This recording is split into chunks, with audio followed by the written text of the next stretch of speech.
Hello दोस्तों, आप सभी का दिल से स्वागत है इस चैनल पर। और आज हम कंटिन्यू करेंगे वेगाबॉन्ड मांगा का पोस्ट योशिका आर्क चैप्टर 274 मदर से। इस अमेजिंग मांगा को लिखा है ताकेहिको इनो ने। दोस्तों, अगर आप चैनल पर नए हैं तो वेगाबॉन्ड मांगा का वीडियोस का लिंक नीचे डिस्क्रिप्शन पर है, जहां से आप इस मांगा के वीडियोस को देख स्टोरी आर्क को समझ सकते हैं। चैप्टर 274 की शुरुआत में माता हाची पहाड़ी की चोटी पर खड़ा हुआ है, जहाँ से वो अपनी माँ के साथ जान दे सकता है। बस एक कदम और सब कुछ खत्म। इस ऊंचाई से पानी को गिरता देख वो भी सहम जाता है, जहाँ ग्रैनी भी अपने अंत के लिए तैयार है। लेकिन अभी भी माता हाची में हिम्मत नहीं है। ग्रैनी खुश है कि उनका अंत अपने बच्चे की पीठ पर हो रहा है, लेकिन माता हाची की झिझक साफ है। वो 3 तक गिनेगा, 1 2 3 फिर 4, लेकिन अब भी वो आखिरी कदम की हिम्मत उसके अंदर नहीं है और इसी कश्मकश में वो गिर जाता है, जिसके साथ ग्रैनी भी। वो कमजोर है, उसमें इसके लिए भी हिम्मत नहीं है। वो अपनी ही इस कमजोरी से शर्मिंदा है, खासकर कि जब उसका ये कदम उसकी सारी झूठ को धो देती। वो अंदर से खोखला है, जिसे वो किसी के साथ बांट भी नहीं सकता, न तकीजों से, न ओसू से और न ही अपनी माँ से। वो कमजोर है, ये बात वो जोरों से चीखने लगता है। जो ग्रैनी पास ही पड़ी देख उसे कहती है कि उसे ये नहीं कहना चाहिए। वो ऑलरेडी इससे आगे बढ़ चुका है।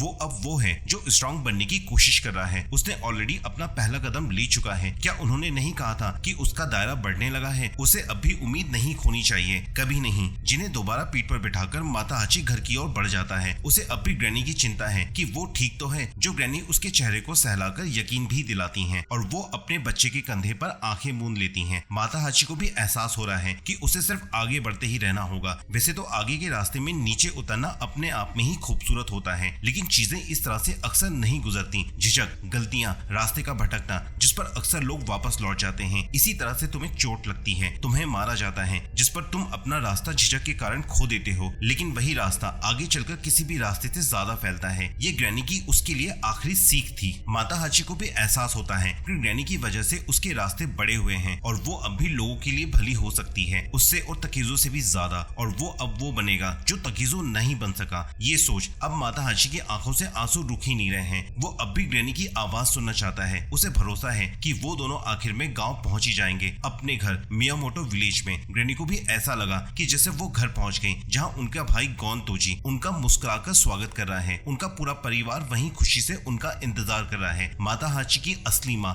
तकेजो, वो सभी वहीं पर हैं। वो अब घर पहुंच गई हैं, जो किसी और दुनिया में ही सही, लेकिन घर तो पहुंच गई हैं। जो माता हाची को रियलाइज होता है कि अब उसकी माँ हमेशा के लिए उसे छोड़कर चली गई है और उसे ग्रैनी का कर्ज उतारने का मौका भी नहीं मिला, जिसकी चीखें अब जंगल के उस हिस्से में गूंज रही हैं। अब रात हो चुकी है, जहां मोंग ताइदो रात के आखिरी पहर में पढ़ ही रहे होते हैं कि उन्हें किसी के आने की आहट होती है। वो जाकर देखते हैं कि माता हाची थका मांदा लौट आया, लेकिन ग्रैनी नहीं, बस उनका पार्थिव शरीर, जो बड़ी शांति से वहां अब आराम ही कर रही हैं, जिसके लिए मोंग भी प्रार्थना करते हैं। वो भी समझते हैं कि उनके रास्ते में ही देहांत हो गया था, इसलिए माता हाची लौट आया। क्या उनका वो करना सही था? जिसका जवाब तो फिलहाल माता हाची के पास भी नहीं है, सिवाय रोने के। ग्रैनी के चेहरे पर शांति है, जिसके लिए कल उन्हें अंतिम विदाई दी जाएगी। माता हाची को दुख है कि आखिर में उसके पास बस झूठ ही रहा। वो कभी मियामोटो तक पहुंच ही नहीं पाया। उसने पहले ही हार मान ली, लेकिन वो अब वो सब कह सकता है जो पहले उसकी मां ने गलत ही समझा। वो बताता है कि जब वो लोग मियामोटो विलेज छोड़कर निकले थे बड़े काम करने के लिए, ऐसा लगा था जैसे कि उनकी सफलता का कोई अंत ही नहीं होगा। वो उस रैंक को हासिल करेंगे जिससे लोगों को बस जलन ही होगी। लेकिन उस दिन वो आखिर निकला ही क्यों? क्या तकीजो ने उसे उकसाया था? शायद ये उसका ही अभिमान था कि वो ये कर सकता है। तब अपनी फैमिली, अपनी माँ के साथ और उनके कंट्रोल में उसे ऐसा लगा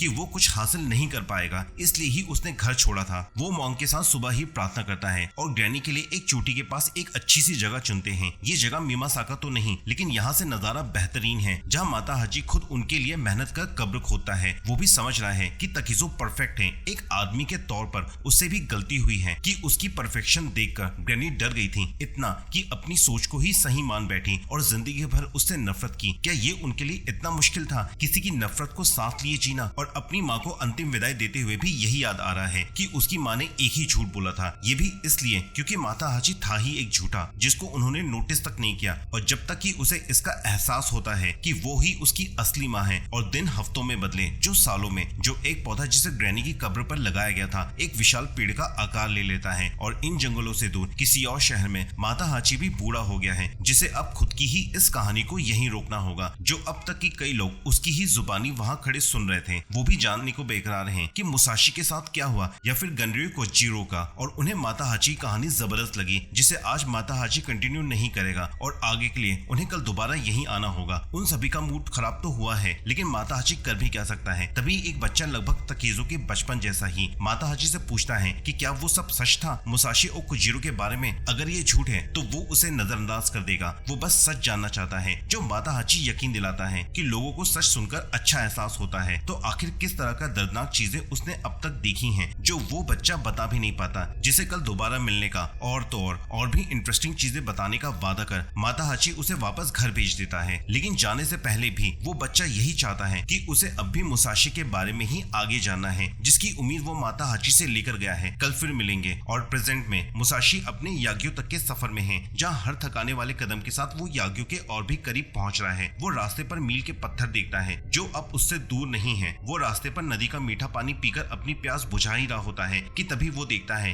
कि पास ही कोई उसे घूर रहा है, जिसे मुसाशी देख स्तब्ध है, जो और कोई नहीं इत्तो साही है। और यहाँ पर ये वीडियो खत्म होती है। दोस्तों, हमने चैप्टर 274 से 275 ही कवर किया है। अगले वीडियो में हम वेगाबॉन्ड के नेक्स्ट चैप्टर को कंटिन्यू करेंगे। ये वीडियो आपको कैसी लगी मुझे कमेंट सेक्शन में बताएं। अगर वीडियो पसंद आए तो लाइक करें, चैनल पर नए हैं तो चैनल को सब्सक्राइब करें। मिलते हैं अगले वीडियो में, तब तक के लिए गुड बाय।